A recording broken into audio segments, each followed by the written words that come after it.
Welcome, everyone, to another episode of Arena Frontier here on Gateway Sports. Been 2 weeks, had Zach Hillman on, and we're now getting close to a indoor season to start here in Arena World. Of course, that will start on January 30th, the end of January, when it comes to AIF. And then, of course, you got the other leagues coming that I will go through like a little bit of the schedule here because now all the schedules are out for all the arena football leagues competing for 2026. Well, at least the bigger ones. There's kind of a question on that International Arena League from even with the questions me and Zach had about it, because they're still like having games both played in North America and Europe. The question is, will this even get there? And also, when we described what we were looking on the website, there was a little bit of concerns. But let's start with the AIF, the first one that starts on January 30th, which they had some interesting news because previously on episodes here, like we went through, I mentioned they had a North schedule and they were supposed to have a South schedule. Though that seems like that has hit a snag because it looks like one of the teams in the South, the Tyler Crude, I can't recall what the mascot was there. Looks like they're not playing and they actually either went dormant or went unclear on that. Kind of weird. But then you have the Odessa Drillers, and this came out just last week here. First, I gotta hope this. Come on, computer. All right, hold on here. Here we are. Odessa Drillers to compete as AIF expansion team with independent screen schedule. The Odessa Drillers, a 2026 expansion team American Indoor League, will take the field this spring under an independent schedule as they prepare for full league play. The Drillers will play all home games at the historic Ector County Coliseum, bringing fast-paced indoor football back to West Texas. The team's first home game is set for April 25th, making the start of a new era for Odessa sports fans. The Odessa Drillers are proud to be a member of American Indoor Football and look forward to building a strong foundation both on and off the field in the community. So, like I said, the South schedule never came out. Then you had the Tyler Crew team going kaput, as of that's the proper way to describe it. Then with the Odessa Drillers, because there's no other teams in the South or that were supposed to be announced, they're kind of being an independent scheduling. So they mostly will probably go to the North and face them, but then have the home game there, even though they're technically still an expansion team. So kind of interesting how that's coming, because if we go right now to the North schedule, and I'll read here because it starts on January 30th, and that first home game for them is like the week to last before they have the playoffs here, because they go from January to May here and for the AIF. And as of right now, it's as I said, the Odessa Drillers, the defending champions of the West Michigan Ironmen, the Wyoming Cavaliers, the Pennsylvania Union, the Husky, excuse me, the North Michigan Muskies, and the renamed formerly Cedar Rapids Kings to the Cedar Rapids Titans. So that's just that's kind of interesting how that's going to go here. So technically, they have 6 teams, but only 5 are going to have their regular schedule, while the 6th team is going to have an independent schedule. So, going to probably have a lot of few independent games, non-league stuff. So, that's kind of interesting. So, that's like one of the big snags when it comes to scheduling here. So, but the AIF did have some news just a few days ago. Hold on here. Here we go. Is that they announced a new commissioner.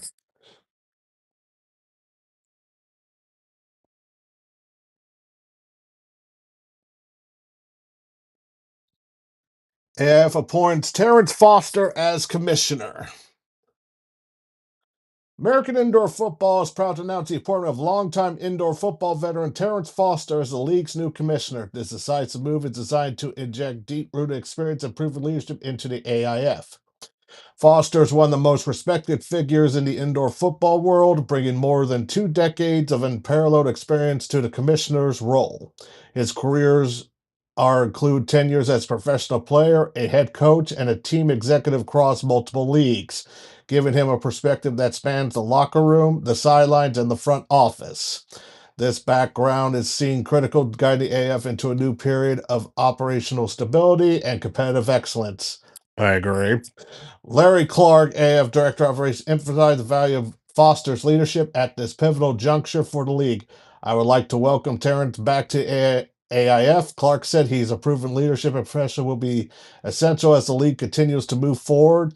I have worked with Terrence in the past, and that shared history gives us a strong foundation. His experience and approach strengthen the league, and I'm confident he will be help guide the AIF into a new era of stability and success. Foster appointment singles the AIF's concentration on long-term sustainable growth. His experience in developing players, managing teams, and navigate the strategic landscape of indoor football over the past 20 years makes him the ideal candidate to spearhead the evolution. Foster's history in the sport is rich, encompassing various eras of the indoor game from the Arena Football League and AF2 to the emergence of key regional leagues. He's widely known for his adaptability, his steady leadership under pressure, and an intense commitment to elevating the spot's quality both on and off the field. A former finalist for the Assistant Coach of the Year, Foster is particularly respected for his hands-on approach to player and staff development, leaving a lasting impact on numerous competitive programs. This combination of operational understanding on off field acumen provides Foster with a rare perspective, one grounded equally in the competitive realities of football and the complex business decisions that shape a league's ultimate success. Upon accepting this role, Commissioner Foster outlined a clear and actionable vision for the American Indoor Football League. It's an honor to step into the role of commissioner, Foster said. Indoor football has been my life for more than 20 years, and I believe strongly in the mission and the promise of the AIF. This league has a rich history and a passionate fan base. My focus on building a stable, competitive, and player-focused environment that sets the standard for indoor football nationwide. Our goal is to elevate every aspect of the league, from player safety to efficiency and quality to the fan experience. Far as we continue, the AAF has an opportunity to be a model for what a modern indoor football league should look like, and I'm dedicated to making that happen.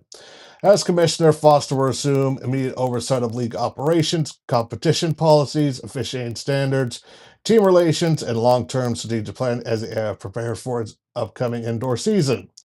Interesting, they have a new commissioner when they're less than 30 days. Well, no. A little bit more than 30 days because the first game's on January 30th for to have a new commissioner. So that's kind of interesting. So, especially with the whole South division kind of went kaput. They kind of do need a new leadership, and now they got it. Okay, so next scheduling course that starts after AIF is the National Arena League. Their schedule is pretty much set forth. Not that one. There we go. They start, as I said, the end of February. And of course, if my computer will load fast enough. Similar to what the AF1 had last season, 2025, they actually also have their own week zero. Though their week zero is mostly non-league opponents, like pickoff teams. Sometimes some Marine teams hire some players and hire a team with just roundabout players and coaches, and they just play kind of like a tune-up game. If people know the term from the movie The Longest Yard, either the original or the remake, just to be clear. So, of course, they have week zero, then the official week one, which is on Saturday, March 7th, and the first game looks pretty good. The Colorado Spartans were the Pablo Punishers. You got that new in-state rivalry, so that's going to start there. And then you just also have a few non-league opponents, and they go from March to, and they have a 13-week schedule from end of February to end of May, and their season ends in June with the playoffs and the championship.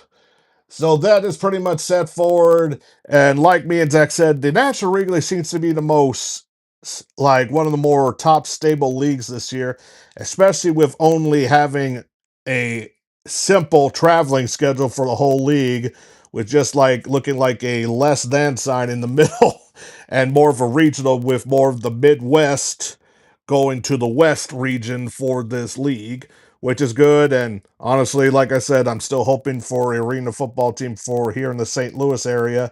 And honestly, the top one might be National Arena League because it's right there in the location for the Kansas and the teams in Iowa and all that stuff, especially for Nebraska. So it would be perfect, but like that's wishful thinking on my part too, because they just like if this is one of their more stable years, then I can see them doing more expansion and hope for the best. But like I said, that's how their schedule is, and they're the ones that actually put their league schedule out first. Yep, they did. Let me get back out of there now. Then the next one is, of course, I called me and Zach, and I mentioned this last time for the last episode, the Canadian Football League of Arena Football, the Indoor Football League, with their 20-week schedule, and they start in mid March. So with that one, like I said, and of course with the Indoor Football League, you got 20 teams. You got some teams that went dormant, and then you had some new teams like the New Mexico Chupacabras, though interesting back and forth with some weird thing with between them and Zach that happened on X, so that was quite confusing.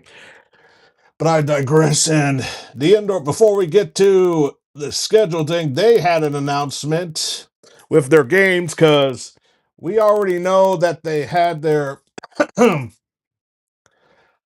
some of their with their streaming deal with excuse me with uh excuse me, dear Lord. With already a sports network with FanDuel Sports Network already. Now, some of their other games is going to be streaming on the Yahoo Sports channel. And let me get that announcement here. Yahoo Sports Network adds live indoor football league games to growing programming slate. The new Yahoo Sports streaming TV channel will be exclusive home for 59 IFL games in 2026. Yahoo Sports, C15 Studio, and the Indoor Football League are teaming up to bring live football broadcast to Yahoo Sports Network, the new streaming TV channel available on Lightning Fast Services and Yahoo Sports.tv. So this is a strictly streaming channel. You can find it on the web and also find it on some streaming platforms like Roku and all that stuff. Yahoo Sports Network, operated by C15 Studio, will be the exclusive home for 59 live IFL games in 2026, including a selection of marquee Friday and Saturday night contests, 2 first-round playoff games, and the IFL Eastern Conference Championship. Produced by the IFL, the broadcast will be available whenever Yahoo Sports Network is distributed. This includes fast services such as Amazon Fire TV, Fubo, LG channels, Plex, Prime Video, Sling Freestream, and the Roku channel, as well as Yahoo Sports.tv, a comprehensive web destination for Yahoo Sports video. So it is available for some like streaming platforms like Amazon Fire and Fubo. Of course, LG channels, that's on the LG TVs. Plex, I am not too sure. Then Prime Video, I think you have to do something to either add it or get it on there. So they got like with FanDuel Sports Network a wide range of audience throughout all because they're mostly regional sports networks, a group of them. Now you got this that they can basically get broadcast and anyone anywhere could see it. The games add to the growing slate of programming available on Yahoo Sports Network, which includes football favorites such as Football 301, Inside Coverage, Yahoo Fantasy Forecast, College Football Inquirer, and Josh Plays College Football Show. A selection of games will feature an all Yahoo Sports broadcast team, featuring Jason Fritz, co-host of Yahoo Sports Daily and host of Fantasy Football Live, Nat Tice, host of Football 301, and Caroline Fenton, co-host of Yahoo Sports Daily and Hoops 36. We'll go to an article that describes them a little bit more.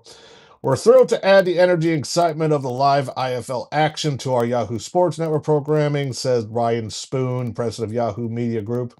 These broadcasts pair perfectly with our original football shows and continue to make Yahoo Sports Network a go-to destination for the football fans all year long. We're excited to bring the IFL to the Yahoo Sports Network audience, said Todd Tyrant, Commissioner Indoor Football League. This is a big step for both of us. We are giving our coaches and players more opportunities to show what they bring to the game, while our fans have more ways to take in the action with all the viewing options Yahoo offers. This partnership with Yahoo Sports Network creates strong exposure opportunities for our corporate partners, said Jared Winman, president of the Indoor Football League Business Division. Yahoo is all in on growing their presence by helping us grow ours. We know the relationship will open new doors for sponsors to connect with a wider enthusiastic audience. Yahoo Sports Network isn't just giving us distribution; they're activating their ecosystem around the IFL because they believe in it," said Eric Von Beek, Chief Operations Brand Officer of the IFL. Between the Yahoo Sports Network Fast Channel, their web and mobile experience, and the global reach of the Yahoo brand, this partnership puts our product, our players, and our fans in front of millions more people than ever before. It's transformation for the visibility of the IFL. That is correct. So they have a TV deal and they got a streaming deal. Now the question is about the IFL network.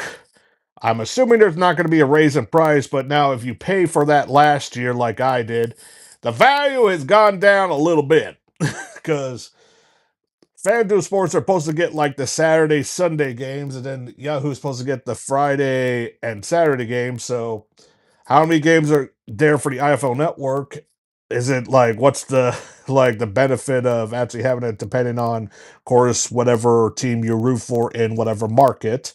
So that's going to be interesting to see because so far we have not heard how the IFL network is going to work for 2026. So that is interesting. So let me get to the other because there was a more detailed about the announcers. Okay. The Indoor Football League today on Tuesday that selected 2026 matchups airing Yahoo Sports will feature an all Yahoo Sports broadcast team, adding national voices and fresh perspective to the league's expanding media footprint. Calling these select IFL broadcasts will be play-by-play host Jason Fritz, Alice Nate Tice, and sideline reporter Caroline Fenton, a trio known for high-educated deep football insight across Yahoo Sports platforms. The first game of the 2026 IFL season, Quad City Steamrollers for the versus Fisher Freight, will feature this Yahoo Sports broadcast crew on the call, bringing a polished national presentation to the league's opening kickoff. Kara Fenton is a senior reporter at Yahoo Sports, the co-host of Yahoo Sports Daily, and the host of Hoops 360. She also appears on Sirius XM as the National College Sports on radio host. Jason Frist, a host at Yahoo Sports, co-hosts Yahoo Sports Daily and leads Fantasy Football Live. He also co-hosts Fox Sports Radio's Buck and Fitz show and previously served as the musical director and fiddle player for the Grammy Award-winning group The Band Perry. Nate Tice is a podcast host and staffer for Yahoo Sports, where he leads Football 301. He also contributes to the NFL Network, offering detailed film-based football analysis rooted in his playing and coaching background. So an interesting team. So we'll see like how many games, and I'm going to try to see how well the game goes there, and then of course the FanDuel Sports game as well. So, and like I said, the schedule for the IFL, like I said, starts at mid-March, like a few days before St. Patty's Day or St. Patrick's Day, where they play the regular season from, like I said, they got about 20 weeks of games, and that's like close to the end of July. So, and they got a lot of games, and it'll be interesting to see how this goes. Like I said, right now the two most stable leagues are, like I said, the NAL from the looks of it, and then the most stable one right now is the IFL. So that goes for the IFLs. Then the next one we're talking about is the Arena Football 1. And they finally announced their schedule just last week. Though a little bit confusing though, like we assumed there was going to be a 10th team, but they're going only with 9, and they set it out, and basically they only recruit, even though they lost it, they only increased by one from their inaugural season for this 2025 previous season. For 2026 season, just a reminder, the teams: Albany Firebirds, Belmont Renegades, that was the former was just the champions of the National Arena League. The Kentucky Barrows expansion team, the Michigan Arsenal expansion, Minnesota Monsters, which were formerly the Harbor, the Duluth Harbor Monsters that won the Arena League this previous year. The Nashville Cats, the expansion team Oceanside Bombers in the Southern California area, which is kind of surprising. The Oregon Lightning, and of course, the team I hope that's most improved from last year, the Washington Wolfpack. So with their schedule, they start on April 10th and 12th, the April 10th week, and they only have a 10-week season, so one of the more shorter weeks. And they go to June, which of course is that their championship game will be by the end of June to the beginning of July. So it's just kind of interesting. And the thing that's most interesting, they don't have their streaming partner Evergreen like they did because they shut down. We still believe they still have their Vice TV deal, so nothing has been, there's nothing that said it's on or it's off. So the question is, what else are they going to broadcast their games? My guess is like YouTube is still an option, and fail to mention AIF. Their games is usually on YouTube, on their channel or a team's channel, or sometimes Facebook. But the West Michigan Ironmen, their games were broadcast on a local media's YouTube channel. So, and they were kind of bad at like saying, here's the link for the game. It was like very shortly before the game. Is like, couldn't have done it a lot more quicker. So hopefully that's one thing with the new commissioner is going to fix. So that does it with the. Oh yeah, let's before we go there. There's some AF1 signing from the last time we did it here. Uh, the Albany Firebirds signed defensive back Seth Robertson from Appalachian State, defensive lineman Quillian Fenton from Nebraska Kearney. They re-signed defensive back Marcus Barnes. Michigan Arsenal defensive lineman Joanne Duggan from Edinboro University. Wide receiver Derek Rose he went to Sam Houston State, but then transferred to a school I know in this state of Missouri, University of Central Missouri. Wide receiver Javari Flowers from Delaware Valley. Offensive lineman Rodney Tootie went to Southwestern Oklahoma State. Kentucky Barrows signed defensive back LaCura Pleasant Johnson from Southern Utah State. Offensive line Melvin Hollis, Jackson State. Defensive back Dedron Warren and not applicable, didn't really show on their tracks of where he went. The new Oceanside Bombers signed wide receiver Malcolm Ross Turner from Utah Tech. Signed their quarterback Rudy Johnson from Winston-Salem State University. Offensive lineman Crooker Caston from Northern Colorado. Kicker Brent Kurse didn't have a school listed. Wide receiver Taji Brooks from Palmer Community College. The Minnesota Monsters signed linebacker / defensive lineman Robert Fuentes from Central Oklahoma. Defensive back Jalen Hicks, Central Washington. Resigned defensive back Dante Mason.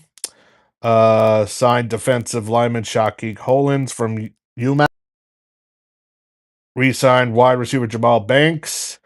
Linebacker defensive back Justin Rhodes from Georgia Southern. Defensive back Savante Davenport from Northern Alabama. And re-signed defensive back Duron Maxwell. Oregon Lightning signed defensive back Nick Barcel from Ole Miss.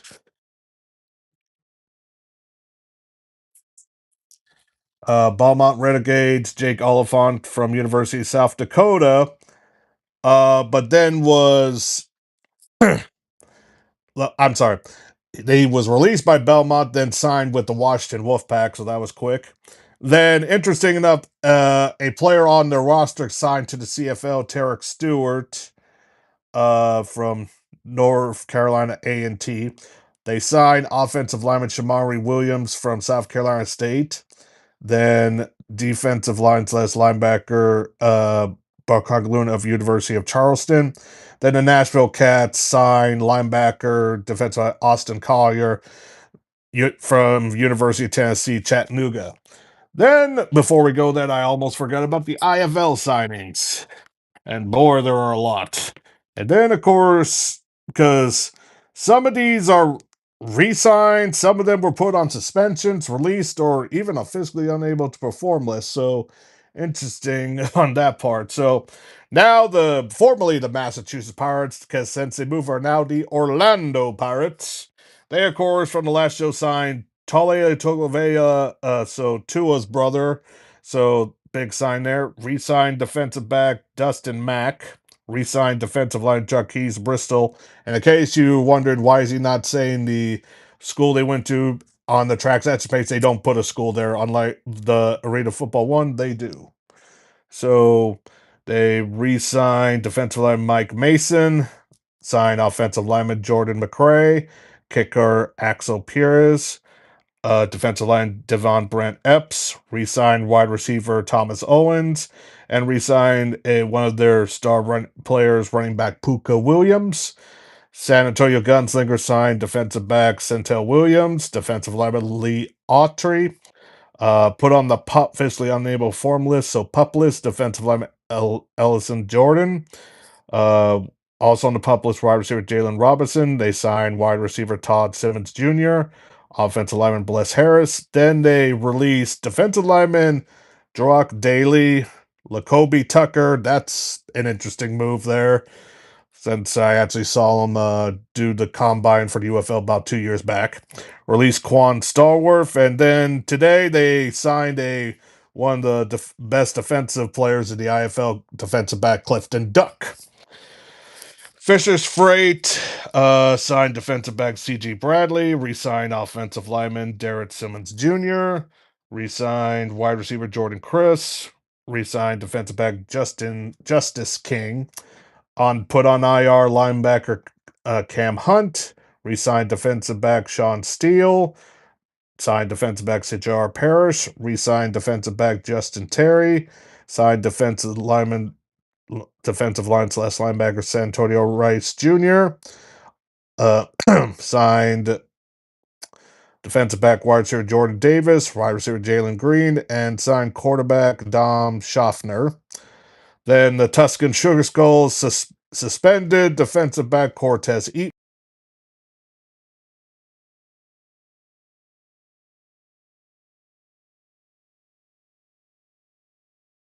and Marcus Rodman. Released wide receiver Jaden Stolshay. Released running back DeMonte Tuggle.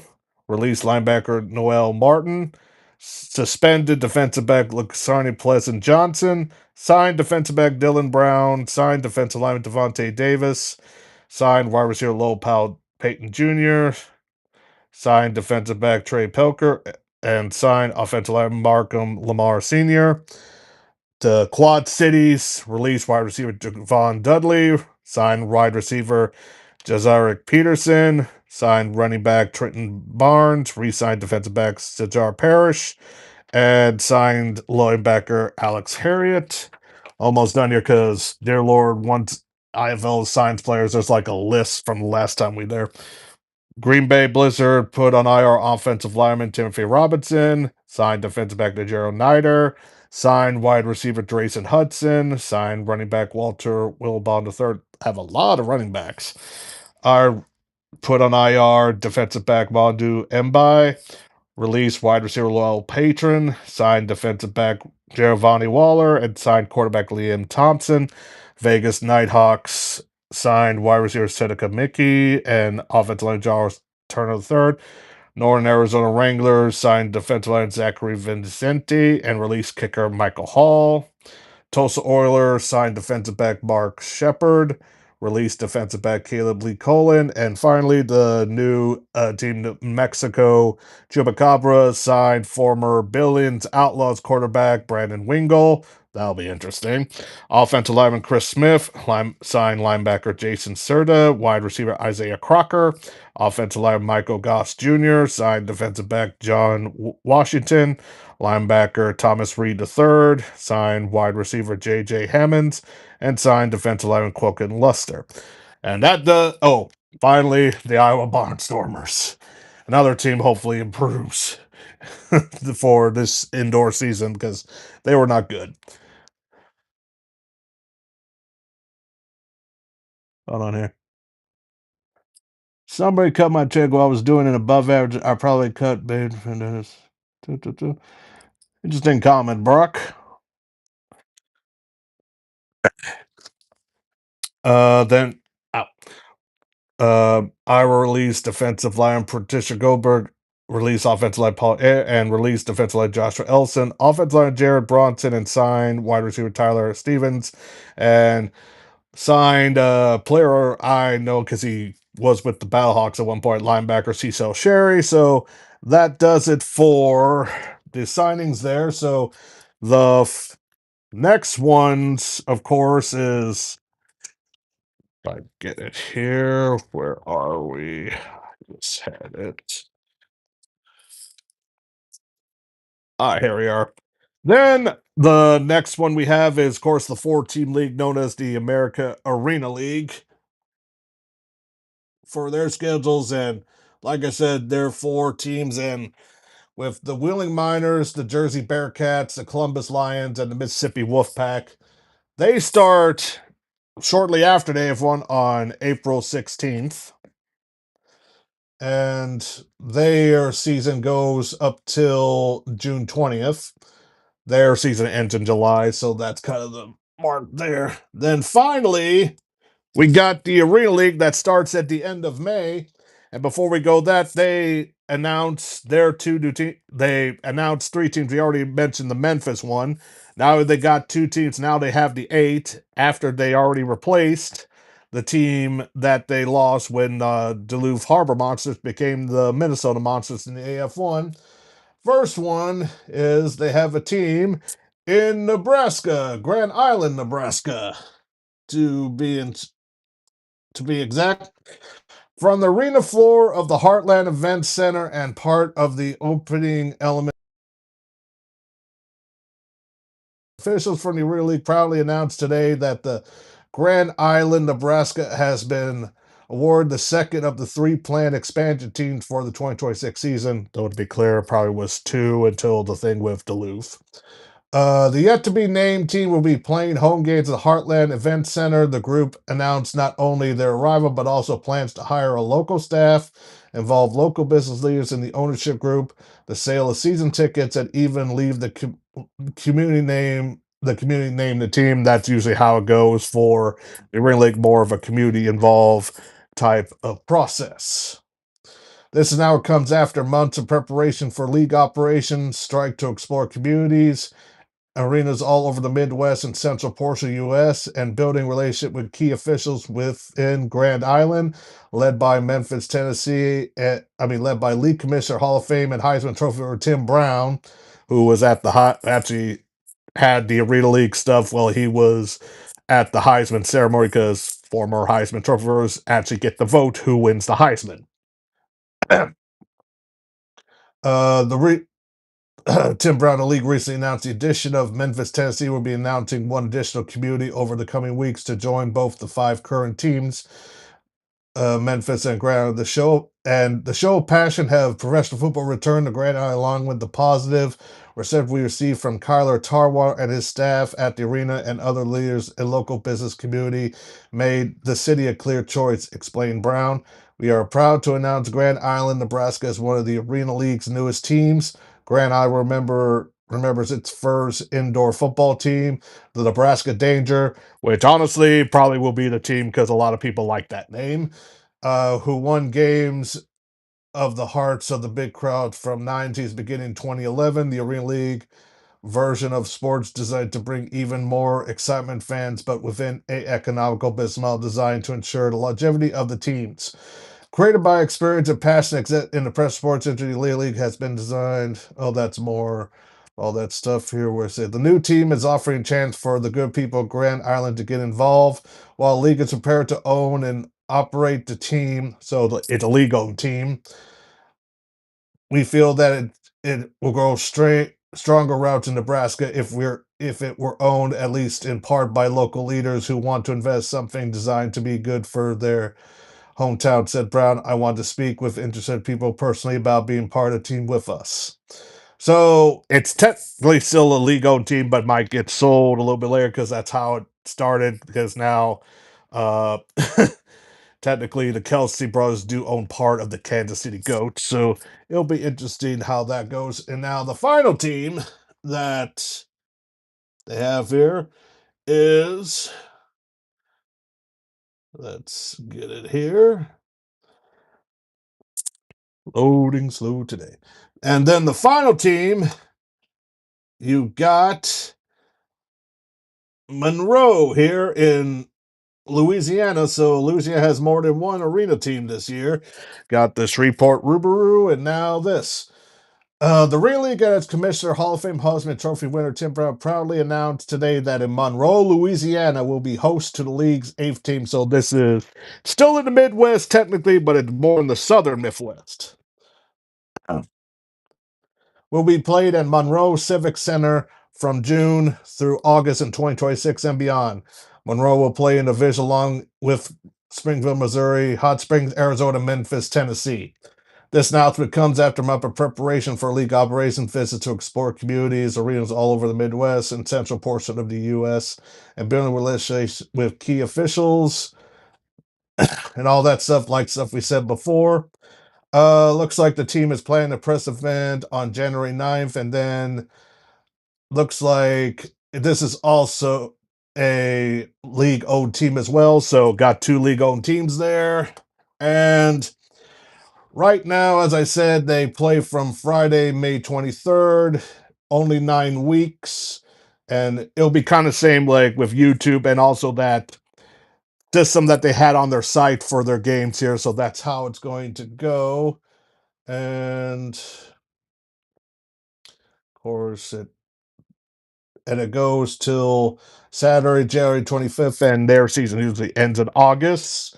And like I said, this basically starts in the winter and ends into the end of summer for this year in arena football play. So I'm excited. Hopefully things go well. Hopefully no snags, because that usually does happen within arena football world. But hopefully there's none, and hopefully teams don't go dormant or having problems like there's still teams that played last year that didn't, and we still don't know if the Carolina Cobras whoever will come back, especially after the whole deal with the new transfer ownership and still paying stuff from the previous owner. So that would do it for this evening for Arena Frontier here.